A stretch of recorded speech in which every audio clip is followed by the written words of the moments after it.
We the leaders அந்த அமைப்புடைய மாநாட்டில் திரு அண்ணாமலை அவர்கள் பேசின அந்த அரசியல் பேச்சு தமிழ்நாட்டு அரசியலில், ஏன் தேசிய அரசியலில் கூட மிகவும் முக்கியத்துவம் வாய்ந்த பேச்சு.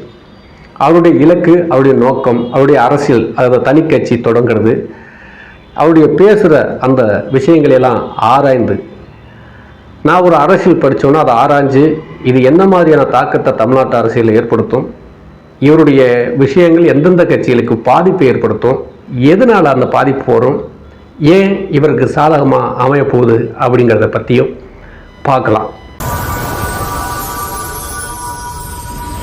திரு அண்ணாமலை அவருடைய அந்த பேச்சில் ஒரு பெர்ஃபெக்டான ஒரு தெளிவு தெரியுது. சும்மா ஆர்வத்தில் தனி கட்சி தொடங்கி உடனே ஆர்ப்பாட்டம் பண்ணி ஆகா ஓகோன்னு அந்த மாதிரியான ஒரு யூஸ்வல் அரசியல்வாதியாக இறங்காமல் ரொம்ப தெளிவாக காய் நகர்த்தி போகணுங்கிறதுல அவர் தெளிவாக இருக்கார். அவர் பேச்சிலேருந்து அறிய முடிகிறது. ஒன்று ஒன்றா அவர் பேசுனதில் எந்த மாதிரியான அது மக்களுக்கு ஒரு நல்ல ஒரு ஆரோக்கியமான அரசியல் தலைவரை இருக்காரே அப்படின்னு ஒரு ஈர்ப்பு ஏற்படுத்துகிற விஷயமா என்னென்ன பண்ணியிருக்காரு, பேசினார் அப்படிங்கிறத நான் சொல்கிறேன். முதல்ல திரு விஜய் அவருடைய ஆட்சி, டிவிக்கு ஆட்சியை பற்றி தமிழ்நாட்டு அரசியல்வாதிகள் பலர் அரசியலுக்காக பல விதமாக விமர்சனம் பண்ணிட்டு வர்றாங்க. ஆனால் திரு அண்ணாமலை அவர்கள் சொன்னது ஒரு புது விஷயத்தை நம்ம அதை கரெக்டாக நோட் பண்ணணும். அவர் என்ன சொல்கிறாரு, டிவிக்கு ஆட்சியில் உள்ள அமைச்சர்கள்லாம் புது அமைச்சர்கள், ஐயா செங்கோட்டையன் அவர்களை தவிர. அதனால் அவர்கள் கொஞ்சம் அவர்களுக்கு டைம் கொடுக்கணும், என்ன மாதிரியான அந்த நிர்வாகம், அந்த துறை இதெல்லாம் கொஞ்சம் தெரிஞ்சுக்கிட்டு அதை மூவ் பண்ணணும், இதெல்லாம் இருக்குது. ஸோ அதுக்கெலாம் டிவிக்கு ஆட்சிக்கு டைம் கொடுக்கணும், விமர்சனம் பண்ணக்கூடாது என்று ஒரு மெச்சூரிட்டியான ஒரு பொலிட்டிஷியன் மாதிரி அவர் பேசினார். உண்மையிலே அது ரொம்ப பிடிச்சிருந்தது. ஆமாம், அதுதான் உண்மை. அது புதுசாக ஒரு கட்சி ஆட்சியை பிடிச்சிருக்குன்னா வெறும் 50-55 நாள் தான் ஆகிருக்குது. டைம் கொடுக்கணும். ஏற்கனவே ஆண்ட கட்சிகள் கஜானாவை காலி பண்ணிட்டு போயிருக்காங்க, நிதி இல்லை, காசு இல்லை. அப்போ அதை நிதி உருவாக்குறதுக்கான விஷயங்களை அரசு செய்யணும். ஸோ அதுக்கான ஏற்பாடுகள்லாம் பண்ணிக்கிட்டு இருக்காங்க. எடுத்தோன்னே விமர்சனம் பண்ணக்கூடாது அப்படின்னு சொல்லி அவர் அந்த பேசுனது இருக்குல்ல, ஒரு ஜெனினான ஒரு பொலிட்டிஷியனா அண்ணாமலை அவர் மக்கள் மனதில் இடம்பெறுகிறார். அதுதான் உண்மை. எதிர்கட்சின்னா என்ன வேணாலும் சும்மா பேசிக்கிட்டாவா இருக்கிறது, எது நியாயம் தர்மை வேண்டாமா அப்படிங்கிறதுல ஒரு தெளிவான பொலிட்டிஷியனாக அந்த பேச்சு இருந்தது. ஸோ அதே மாதிரி 2031 வி த லீடர்ஸ் அது அரசியல் களம் காணும், தேர்தலில் போட்டியிடும் சொல்கிறார். இது வெறுமனே எல்லா கட்சியிலையும் தனியாக கட்சி தொடங்குதா தேர்தலில் சந்திப்போம் அப்படின்னு சொல்கிறான்னு நம்ம நினைக்கலாம். ஆனால் அவர் தெளிவாக என்ன சொல்கிறாருன்னா, வி த லீடர்ஸ் அமைப்பில் 50 லட்சம் பேர் ஜாயின்ட் ஆன உடனே அது கட்சியாக மாற்றப்படும் அப்படின்றார். இதில் நல்ல அரசியல் நுணுக்கம் தெரிஞ்சவர்களுக்கு மட்டும்தான் தெரியும், எல்லாருக்கும் புரியாது. 50 லட்சம் பேர் வி த லீடர்ஸில் விட்டாலே 1.5 கோடிக்கு மேலே 2 கோடி வரைக்கும் அவருக்கு தேர்தலில் வாக்கு விழுகும். நான் அதுக்கு டீட்டெயில் சொல்கிறேன். இப்போதைக்கு 19 லட்சம் பேர் இருக்கிறாங்க. இப்போவே அண்ணாமலைக்கு 1 கோடி வாக்கு இருக்கு. 19 லட்சம் பேர் மெம்பர்ஸ், தனித்தனி ஆட்கள். ஒவ்வொரு மெம்பர்ஸுக்கு பின்னாடியும் ஒரு குடும்பம் இருக்கு. நான் டிவிகேவை கணிக்கும் போது, டிவிகே தேர்தலுக்கு முன்னாடி எல்லாரும் என்ன சொன்னாங்க, இது 5% வாங்கு, 8% வாங்கும், 10% வாங்குன்னு சொன்னாங்க. நான் ஒரு ஆள் தான் சொன்னேன். அவங்களுடைய ரசிகருடைய வாக்கு வங்கியே 15% இருக்கு. அவர் கட்சி தொடங்கும் போதே 15% விஜய் அவர்களுக்கு ரசிகருடைய வாக்கு வங்கியே 15%னா அந்த ஒவ்வொரு வீட்லேயும் ஒரு ரசிகர் இருக்கிறாங்க. ஒவ்வொரு ரசிகரும் அவங்க அப்பா அம்மா, அக்கா தங்கச்சி, உறவினர்கள் ஓட்டு போட வைப்பாங்க. அப்படி செய்யும் போது அது 1.5 கோடியை தாண்டும், அதை ஆட்சிக்கு வரக்கூடிய விஷயமா கொண்டு போய் நிறுத்தும் நான் சொன்னேன். அதுதான் நடந்தது. ஒரு வீட்டில் ஒரு ஓட்டு ஒருத்தருக்கு ஆதரவாக இருந்தாலே அவங்கள சமாதானப்படுத்தி ஓட்டு போட வைக்க முடியும். அது டிவிகேக்கு சாதகமாக அந்த தேர்தலில் நடந்தது. இதை நான் எலெக்ஷனுக்கு முன்பே நான் கணிச்சு சொல்லியிருந்தேன்.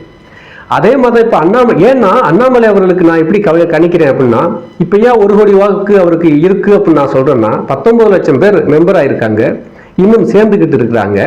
இந்த 19 லட்சம் பேர் ஒரு குடும்பத்துக்கு ஒருத்தர்னு வச்சுக்கோங்களேன். அந்த குடும்பத்தில் அப்பா அம்மா அக்கா தங்கச்சிலாம் இருப்பாங்க. எப்படி டிவிகேக்கு அவங்க ரசிகர்கள் அப்பா அம்மாவை ஓட்டு போட வைக்கணும்னு சொன்னாங்களோ அதே மாதிரி ஒரு குடும்பத்துக்கு ஒரு மெம்பர் இருந்தாலே, ஒரு காலேஜ் பையனோ ஒரு இளைஞனோ இல்லை யாரோ அந்த குடும்பத்தில் ஒருத்தரோ இருந்தாலும் இந்த வட்டம் அண்ணாமலைக்கு ஒரு தடவை போட்டு பார்ப்போமே, நம்ம எல்லாரும் சேர்ந்து போடுவோம் அப்படின்னு போட வைக்கக்கூடிய பேச வைக்கக்கூடிய நிலைமை இருக்குது. அதைத்தான் நான் சொல்கிறேன். 19 லட்சம் பேருங்கிறது 1 கோடி பேருக்கு சமம். 50 கோடிங்கிறது 50 லட்சம்ங்கிறது 2 கோடிக்கு வந்துடும். கிட்டத்தட்ட டிவிக்கு டஃப் கொடுக்குற மாதிரி வந்துடும். அவருக்கு அந்த அரசியல் சாதுரியம் தெரியும். நான் ஆரம்பத்திலிருந்து அவரை கவனிச்சுட்டு வர்றேன். நான் அரசியல் படித்ததுனால அண்ணாமலை அவருடைய அரசியல் சாதுரியம் எனக்கு நல்லா தெரியும். நான் பல வீடியோ போட்டிருக்கேன். இதுலையுமே அவர் கரெக்டாக ஃபாலோ பண்ணுறாரு. எதுக்கு 2031 கையில் எடுக்கிறாரு? திமுக ஆளுங்கட்சி, சாரி டிவிக்கு ஆளுங்கட்சி. தமிழ்நாட்டில் ஒரு கட்சி ஆண்டுச்சுன்னா திரும்ப அந்த கட்சியை வர வைக்கிறது ரொம்ப கஷ்டப்படணும். அது எம்ஜிஆர் ஆண்டார். பட் விஜய் அவர்கள் இப்போ இருக்கிற செல்வாக்கில் அவர் நல்லா தான் ஆட்சி செய்கிறாரு. அதெல்லாம் நம்ம மாற்றுக்கிறது சொல்லலை. பட் இன்னும் 5 வருஷம் போகும்போது என்ன வேணாலும் நடக்கலாம், என்ன வேணாலும் அரசியல் மாற்றங்கள் வரலாம். அப்படிங்கும்போது அப்போ மாற்று அரசியலை தேடக்கூடிய மக்கள் அதிமுக திமுகவுக்கு போக மாட்டாங்க. திரும்ப அதாவது அதிமுக திமுக விட்டு திரும்ப டிவிக்கு பக்கமோ புது தலைவர்களை தேடினவங்க திரும்ப அதிமுக தலைவருடைய திமுக தலைவருடைய தேடி போக வாய்ப்பே இல்லை. இளைஞருடைய கவரக்கூடிய எந்த திட்டமோ திமுகவட்டையும் இல்லை, அதிமுகவட்டையும் இல்லை. ஸோ அது ஃபெயிலியர் ஆயிடுச்சு. அப்படிங்கும்போது விஜய் அவர்களுக்கு மாற்றம் தேடும்போது அண்ணாமலையை தேடுவாங்க. அதுதான் இது உண்மை. அதுதான் இந்த தேடலாம். அதுதான் ஏன் அண்ணாமலையை தேடுறாங்க அப்படின்னா அந்த ஜென்சி பாலிடிக்ஸ் அது தமிழ்நாட்டில் தலை இளைஞர் கட்டுப்பாட்டில் அரசியல் வந்துருச்சு. அப்போ ஒரு இளைஞரான தலைவனை தேடுறாங்க, நல்லா போல்டா பேசக்கூடிய தலைவனை தேடுறாங்க. அதுல விஜய் அவர்கள் நடிகராக இருந்தாலும் அவருடைய போல்டு பேச்சு பயங்கரமா இருந்தது. சும்மா கிண்டல் பண்றாங்க எல்லாரும் பொறாமையில. அருமையா பேசினாரு, பாயிண்டா பேசுறாரு. சும்மா வளர்ந்து எல்லாரும் மாதிரி பேசுறது கிடையாது. இப்போ சீமானு டெய்லி பேசிட்டே இருக்கிறாரு. அந்த மாதிரிலாம் இல்லை. கரெக்டாக என்ன கூட்டத்தில் என்ன பேசணுமோ அதை அழகாக பேசுகிறாரு. ஜெயலலிதா அம்மா பாணி தான் அது. அவங்க அப்படி தான் பேசுவாங்க. நறுக்குன்னு பேசிட்டு ஒரு 6 மாதம் கம்முன்னு இருந்துருவாங்க ஒரு கூட்டத்தில் பேசிட்டு. அது 6 மாதம் வரைக்கும் தாங்க. அது அந்தளவுக்கு பண்ணுவாங்க. ஸோ அந்த ஸ்டைலில் அவர் பண்ணுறாரு. பட் அவங்க ஸ்டைலை ஃபாலோ பண்ணுறாரோ இல்லையோ, பட் நமக்கு ஒரு வெளியிலேருந்து பார்க்கும்போது அந்த தலைவருடைய சில சாயல்ஸ் இருக்குது. அது தப்பு இல்லை, நல்ல விஷயம்தான் அது. ஏன்னா அவங்க மாதிரி ஒரு ஆளுமை தலைவர் யார் இருக்கா? இந்தியாவில் இருந்தாங்க. ஜெயலலிதா அம்மா ஒரு பெரிய ஆளுமை இல்லையா? ஸோ அப்படிங்கும்போது ஜென்சி கட்டுப்பாட்டில் தமிழ்நாடு அரசியல் வந்ததுனால அப்போது விஜய் அவர்கள் அண்ணாமலை அவர்கள் இதை தான் அவங்க கணிக்கிறாங்க. இதை அண்ணாமலை அவர்களும் கண்டுபிடிச்சிட்டார். 2024 பாராளுமன்ற தேர்தலையே பிஜேபிக்கு விழுந்த வாக்கு இல்லை, அது அண்ணாமலைக்காக விழுந்த வாக்கு. 11% மேலே பிஜேபி வாங்கிருச்சு. 12 தொகுதியில் பிஜேபி அதிமுகவை மூணாவது இடத்துக்கு தள்ளி 2வது இடத்துக்கு வந்தது. 7 தொகுதியில் டெபாசிட் இலக்கு வச்சது. இது யாரு? அண்ணாமலையோட சாதுரியம், அவர் அமைச்ச கூட்டணி. அண்ணாமலைங்கிற முகத்துக்காக விழுந்த வாக்கு. நான் ஒரு அரசியல் படிச்சோன்னா சொல்றேன், அதான் உண்மை. அப்போ அண்ணாமலைக்குன்னு ஒரு ஒரு ஒரு ஆடியன்ஸ் இருக்கிறாங்க, மக்கள் இருக்கிறாங்க. படித்தவர், அதிகாரியா இருந்தவர், நேர்மையானவர், ஊழல் லஞ்சம் எந்த குற்றச்சாட்டும் இல்லாத ஒரு பொலிட்டிஷியன். ஸோ அப்படிங்கும்போது விஜய் அவர்கள் எப்படி தூய்மையான ஒரு அரசியலுக்கு வந்தாரோ அதே மாதிரி அண்ணாமலை அவர்கள் ஒரு தூய்மையானவர். அவர் பிஜேபியில் இருந்ததுனால பிஜேபியை பிடிக்காதவங்க அண்ணாமலையை பிடிக்காம இருக்குமே தவிர பிஜேபி தனிப்பட்ட அண்ணாமலையை பிடிக்காம தமிழ்நாட்டில் யாருக்குமே இருக்காது. ஏன் அந்த அளவுக்கு நல்ல மனிதர். ஸோ அப்போ 2031 நம்ம எய்ம் பண்ணலாம், நம்மளால சக்சஸ் பண்ண முடியும் அப்படிங்கிறது அவர் கணிக்கிறாரு. நானும் சொல்றேன் 2031 வி த லீடர்ஸ் ஒரு தாக்கத்தை ஏற்படுத்த வாய்ப்பு இருக்கு. இது உண்மை. டிவிகேக்கும் வி த லீடர்ஸுக்கும் பயங்கர டஃப் இருக்கக்கூடிய வாய்ப்பு 2031 தேர்தலில் கண்டிப்பாக இருக்க வாய்ப்பு இருக்கு. ஏன்னா திமுக அதிமுக ஃபெயிலியர் ஆயிடுச்சு. விஜய் அவரோட திமுக அதிமுக இது போட்டி போட முடியாது. ஏன்னா அவர் ஒரு நேர்மையான மனுஷனா, மக்களுக்கான மனுஷனா ஒரு தலைவராக மாறிட்டாரு. அப்போ அவருக்கு மக்களுக்கான ஒரு நேர்மையான ஒரு தலைவர், ஒரு சின்ன விஜய் அவர் மீது சின்ன கருத்து வேறுபாடு உள்ளவங்க, அந்த ஆட்சி மேலே சின்ன சின்ன வெறுப்பு உள்ளவங்க யாரை தேடுவாங்கன்னா ஐயா ஸ்டாலினை சேர, உதயநிதியவே சேட மாட்டாங்க. நம்ம எடப்பாடி இப்பவே தேடலை, அப்பா தேட போறாங்க. அப்போ மாற்றுனாசை அண்ணாமலை கொஞ்சம் பண்றாரு அப்படின்னு தேட வாய்ப்பு இருக்கு. இன்னொன்று என்ன சொல்றாருன்னா, நிறைய அந்த மது ஒழிப்பு, மதுல்லா தமிழகம்ங்கிறது அந்த கான்செப்டை கரெக்டாக எடுக்கிறார். அவர் படித்தவருங்கிறதுனாலே என்னமோ இந்த இதோட மாநாடு பண்ணோம்னா நல்லா இருக்கும் அப்படின்னு. ஏன்னா என்ன தமிழ்நாட்டில் பெரிய இஷ்யூவாக இருக்குன்னா இந்த மது போதை தான். இதை சாப்பிட்டுட்டு தான் கற்பழிக்கிறானுங்க, இதை சாப்பிட்டுட்டு தான் மதிப்பிறண்டு போய் கொலை பண்ணுறானுங்க, கொள்ளையடிக்கிறானுங்க. அந்த தண்ணியும் அந்த கஞ்சாவும் இதுதான் அவன் புத்தியை மாற்றிடுது, அதுதான் உண்மை. அப்போ அதை உணர்ந்திருக்கிறாரு. அதை ஒழிக்கிறேன்னு சொல்லி அதை இறங்கி அதுக்கு கலங்காங்க தாய்மார்களுடைய மனசில் இடம் பெறாரு. அப்போ இப்போ மதுக்கு எதிராக நான் இறங்குறேங்கிறப்ப முன்னாடி டிஎம்கே இருந்தது, இப்போ டிவி கேட்ச் இருக்கு இல்லையா, டாஸ்மாக் மூடலையில். அப்போது இது அப்படியே ஏப்பா கடையை மூட மாட்டாங்க, டோட்டலாக மூட வேண்டியதானே அப்படிங்கிற ஒரு கேள்வி ஆட்டோமேட்டிக்காக மக்கள் வரும்போது அது விஜயை நோக்கி போகும். ஏன்னா அவரான முதலமைச்சர். அப்போ இங்கே ஒரு அரசியல் நகருது. இந்த டாஸ்மார்க்கை அதாவது மதுல்லா தமிழமாக உருவாக்கணுங்கிறதுல ஒரு நெருக்கடி. இவங்களுடைய போராட்டமும் அண்ணாமலை அமைப்புடைய போராட்டம் டிவிக்குடைய அரசுக்கு கொஞ்சம் நெகட்டிவாக மக்கள் மத்தியில் கொண்டு போகக்கூடிய வாய்ப்பு இதில் இருக்குது. ஸோ அதை நாசுக்கா அவர் ஆரம்பித்து மூவ் பண்ணுறாரு. ஸோ இது ஒரு ப்ளஸ்ஸாக இருக்குது. அதே மாதிரி இயற்கை சார்ந்த அரசியலை பேசுகிறார். விவசாயத்தை மரங்களை வளங்க பசுமையாக மாற்றணும், விவசாயத்தை செழிக்க வைக்கணும், ஆடு மாடுன்னு எப்படி சீமான் பேசினாரோ அந்த மாதிரி ஒரு யதார்த்த அரசியலை பேசும்போது சீமானுடைய கட்சிக்கு பெரிய பாதிப்பு வரும். கண்டிப்பாக நாம் தமிழர் கட்சி இன்னும் வீழ்ச்சி அடையும். 4% தான் இப்போ இருக்குது, அதுவும் இல்லாமல் போயிடும். ஏன்னா அண்ணாமலை பக்கம் அந்த இளைஞர்கள் திரும்புகிறாங்க, கல்லூரி மாணவர்கள், காமன் ஆன மக்கள் திரும்புகிறாங்க. அது ஒரு காரணமாக இருக்குது. இப்போ கூட 19 லட்சம் அப்படிங்கிறப்ப நாம் தமிழர் கட்சியோட கிட்டத்தில் வந்துட்டாங்களே, அது தனித்தனியாக போட்டு தேர்தலில் வந்தது. ஆனால் நான் சொல்கிறது இந்த 19 லட்சத்துக்கு பின்னாடி குடும்பங்கள் இருக்குன்னு சொல்கிறேன். அப்போ எங்கேயே போச்சு இந்த சிங்கிள் மெம்பர்ஸ் சொன்னால் கூட நாம் தமிழருக்கு ஈக்குவல் ஆகிட்டாங்க. நான் சொல்கிறது எலெக்ஷன் என்ன சந்திக்கலை, அவங்க ஃபேமிலி அவங்க கன்வின்ஸ் பண்ணுறப்ப இது 1.5 கோடி 2 கோடின்னு போகும் அந்த காலத்தில் அப்படிங்கிறது என்னோட கணிப்பு. ஸோ இப்படி இருக்குது. அதே மாதிரி ஒரு ஜாதி மதம் இதுக்கு அப்பாற்பட்டு ஒரு தலைவன் தமிழ்நாட்டில் தலை தூக்குறது ரொம்ப கஷ்டம். ஜாதி அடையாளம் வந்துட்டா அவங்க ஏதோ ஒரு குறிப்பிட்ட பகுதியில் எம்எல்ஏ ஆகலாமே தவிர ஒரு பெரிய தலைவராக உருவாக வாய்ப்பில்லை. அப்படிங்கும்போது அதில் விஜய் அவர்கள் ஜெயிச்சிட்டார். விஜய் அவர்கள் எந்த சாதி மத சாயல் இல்லாமல் அவர் என்னதான் அவர் கிறிஸ்டினாக இருந்தாலும் அப்படிலாம் யாரும் பார்க்கல. அவரும் காமனான மனுஷனா. அவரும் எல்லா கோயிலுக்கு சாய்பாபா கோயில் இந்து கோயில் எல்லாம் கும்பிடுறாரு, விபூதி வைக்கிறாரு. பெரியார் கொள்கையிலே எனக்கு சாமி மறுப்பு கொள்கை பிடிக்கலன்னு அறிவிச்சிட்டாரு. ஸோ அவர் ஒரு காமன் எல்லா மதத்துக்கும் பொதுவான ஆளாக பார்த்துட்டாங்க. அப்போ அவர் 100% ஒரு நல்ல ஒரு பொலிட்டீஷியனாக ப்ரூவ் பண்ணிட்டார். திரு அண்ணாமலை அவர்களும் பேச்சில் தெரியுது, எங்கள் சாதிலாம் வீட்டோட பூட்டி வச்சுட்டு வந்துட்டேன், எந்த சாதி மதத்துக்கு நான் அப்பாற்பட்டாலும் எல்லாரும் பொதுவான ஆளு, ரைட்டு லெஃப்ட் ஹேண்டு ஹீண்டு அதெல்லாம் கிடையாதுன்ட்டார். அதே நேரம் அவர் என்ன சொல்கிறாரு அப்படின்னா சமூக நீதி அப்படி சமூக நீதி பாதையில் தான் போவோம் அப்படின்றது. சமூக நீதிங்கிறது தமிழ்நாட்டில் எல்லாரும் சமூக நீதினு பேரை சொல்லி ஏமாத்துற சமூக நீதி அவர் சொல்லலை. அதையும் குறிப்பிட்டு சொல்கிறாரு. நேர்மையான உண்மையான சமூக நீதியாக இருக்கும் அப்படின்னு சொல்கிறார். ஆனால் சமூக நீதிங்கிற பேரில் சாதியம் பேசுகிறவங்க தான் இன்றைக்கி தமிழ்நாட்டு அரசியல் நிறைய பேர். அவங்க பேரெல்லாம் சொல்லக்கூடாது, சும்மா சமூக நீதிம்பாங்க. அவங்க பண்ணுற பாலிடிக்ஸே சாதி பாலிடிக்ஸாக இருக்கும். ஸோ அந்த மாதிரி போலித்தனமான பாலிடிக்ஸ் இல்லாமல் ஒரு நேர்மையான ஒரு நியாயமான சமூக நீதியாக இருக்குன்னு சொன்னார். ஸோ இதுவும் எல்லா சமுதாய மக்கள்கிட்டையும் ரீச் ஆகக்கூடிய ஒரு கான்செப்டாக தான் இருக்குது. இன்னும் ஒன்று, நான் தேசியவாதினார். தமிழ்நாடு நல்லா இருக்கணும், நான் தேசியவாதி, இந்தியாவில் தமிழ்நாடு நம்பர் 1 பொருளாதாரத்தில் உயரணும் அப்படிங்கிறதுல அது இருக்குது. இன்னும் ஒன்று, தேசியமும் தமிழகமும் தான் சரியான அரசியல் தவிர ஒரு நாட்டில் இருந்துக்கிட்டு நான் இந்தியன் கிடையாது, நான் தமிழன் சொல்கிறவன் 1ஆம் நம்பர் சமூக விரோதி. உனக்கு இந்தியா பிடிக்கலாம், இந்தியா விட்டு வெளியில் போயிரு, புரியுதா? இங்கே இருந்துக்கிட்டு நான் இந்தியா வேற தமிழ்நாடு வேறன்னு சொல்கிறது அது ஒரு அயக்கத்தனமான அரசியல். இந்தியன் சொல்கிறது தான் நமக்கு கெத்து இருக்கு. அதில் தமிழன் சொன்னால் ஒரு பெருமை இருக்குது.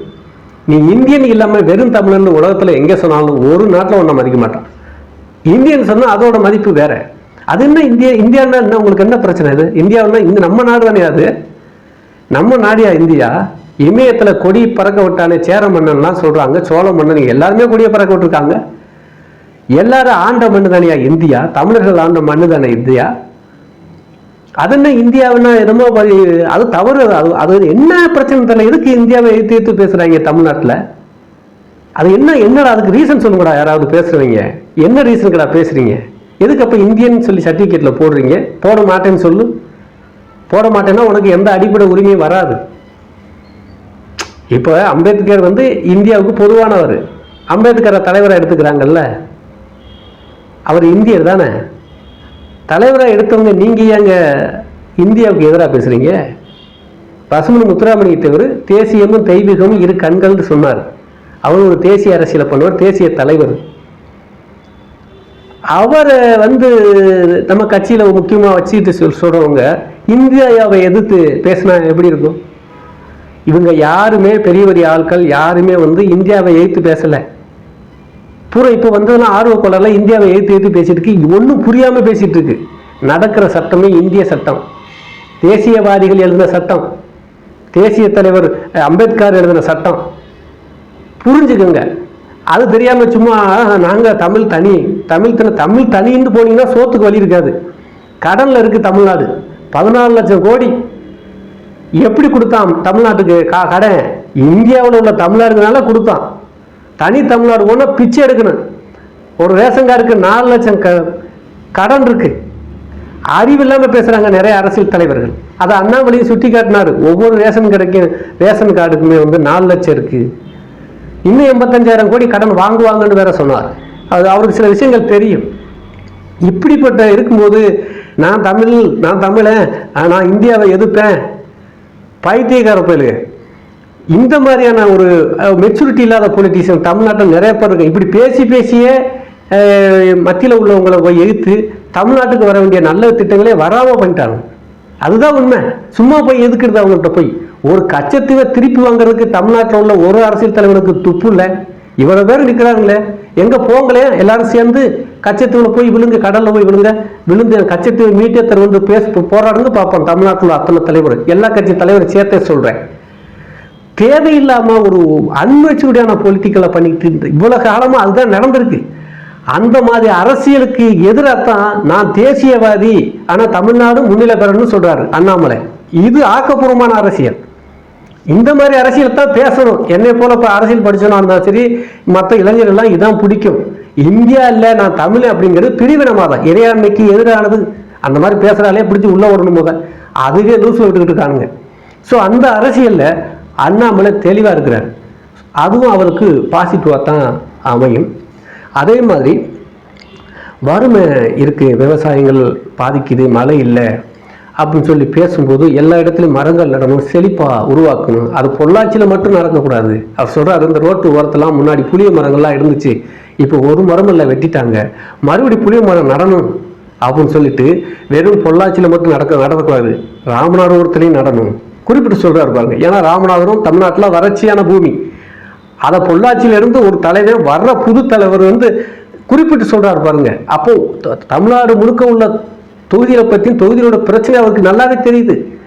அந்த கூட்டத்தில் ராமநாதபுரத்தை பேசினார்ல ஒருத்தர் மனுஷன், கோயம்புத்தூர்காரர். நம்ம அப்படி சொல்லக்கூடாது, ஒரு பொதுவான தலைவர். இருந்தாலும் அந்த பகுதியை சேர்ந்தவர் எங்கே உள்ள ராமநாதபுரம் மாவட்டத்தில் அந்த மரங்கள் நடணும்னு சொல்லி பேசுகிற அந்த அக்கறை இருக்குல்ல, இதுதான் அரசியலாக அவருக்கு பொதுவான எல்லாத்துக்குமான காமனான ஒரு அரசியல் தலைவராக உருவாக்க வழிவகுக்கும். அதில் 100% பெர்ஃபெக்டாக போகிறாரு. இப்போ நான் பேசுனதை நீங்கள் கவனிச்சாலே போதும், 100% பெர்ஃபெக்டாக போகிறார். ஒரு கிளியாரிட்டியான அரசியலை நோக்கி போகிறார் அவர். அதே மாதிரி என்ன, எதுக்கு 50 லட்சம் வந்ததுக்கப்புறம் அரசியல் கட்சி அறிவிப்பா அப்படின்னு சொல்கிறாருன்னா, பில்டிங் மட்டும் ஸ்ட்ராங்காக இருந்தால் போதாது. வடிவேல் காமெடியில் சொன்னது, பிரேஸ் மட்டும் வீக் ஆகிடக்கூடாது. பிரேஸ் மட்டும் ஸ்ட்ராங் பண்ணிட்டு தான் பில்டிங்கை ஏற்றணும். பிரேஸ் மட்டத்தில் மண் போடாமல் வெறும் பில்லரை ஏற்றிட்டு போனோம்னா எல்லாம் அடித்து முடிச்சோன்னா ஒரு நாய்க்குள்ளே விழுந்துடும். அவர் அழகாக பிளான் பண்ணுறார். கட்சி கட்டமைப்பு, அந்த கட்டமைப்பில் எத்தனை பேர் இருக்கான்? 50 லட்சம் வந்துட்டா கண்டிப்பாக 1.5 கோடி 2 கோடி வாக்கில் எலெக்ஷனில் 234 தொகுதியை வாங்க முடியும். 50 லட்சம் மெம்பர்ஸ் வந்துட்டா அதுதான் இலக்கு. அவருக்கு வயசு இருக்கு, டைமிங் இருக்கு, தேர்தலுக்கு அதுக்குள்ள உருவாக்க முடியும், நாலேஜ் இருக்குது அப்படிங்கிற அந்த நம்பிக்கை இருக்குல்ல, இதுதான் அவருக்கு பாசிட்டிவான பாலிடிக்ஸை கொண்டு போகும். அதுலேயும் அவர் கிளியரா இருக்கிறாரு. இப்படி தொடர்ந்து அவர் பேசின பேச்சில் எல்லாத்தையும் அரசியல் ஆராயும் போது தெளிவான ஒரு அரசியல் தலைவராக, மக்களுக்கான நேர்மையான தூய்மையான பெர்ஃபெக்டா, யாரையும் அவர் என்ன திட்டக்கூடாது, அந்த அரசியல்வாதி அதை திட்டக்காக நான் வரலன்னு சொல்லிட்டாப்புல, அவ்வளவு ஜெனினா ஒரு அரசியல் பண்ணுறதுக்காக வந்திருக்கிறாரு. ஸோ அவருக்கு வாழ்த்துக்கள். அதே மாதிரி வி த லீடர்ஸ் அண்ணாமலையோட குடும்ப கட்சி கிடையாது அப்படின்றாங்க. இது என் குடும்ப கட்சி கிடையாதுங்க, இதில் எல்லாருமே தலைவர். அந்த தலைப்பே நல்லா இருக்கு, நாம எல்லோரும் தலைவர்கள், அதுதான் வி த லீடர்ஸ். அந்த தலைப்பு யாரும் வச்சாங்கன்னு தெரியல, சத்தியமாக பயங்கரமான தலைப்பாக இருக்கு, அருமையான தலைப்பு, வி த லீடர்ஸ். நல்லா இருக்கு, சொல்லும் போதே நல்லா இருக்கு. வி த லீடர்ஸ் அதிக பெரும்பான்மையோட ஆட்சியை கைப்பற்றியது அப்படிங்கிறப்ப என்னடா அது அப்படிலாம் இருக்குல்ல. நான் ஒருத்தங்க என் வாயில் ஏதாவது சொன்னால் உண்மையாக நடந்து வருங்க. இப்படித்தான் சொன்னேன், 2026 தேர்தல் டிவிக்கு விஜயவுடைய தமிழக வெற்றி கழகம் அதிக பெரும்பான்மை பெற்று ஆட்சியை பிடிக்குங்கிற செய்தி வரும்னு சொன்னேன், வந்துருச்சு. அது என்னன்னா நான் படித்தது அரசியல்.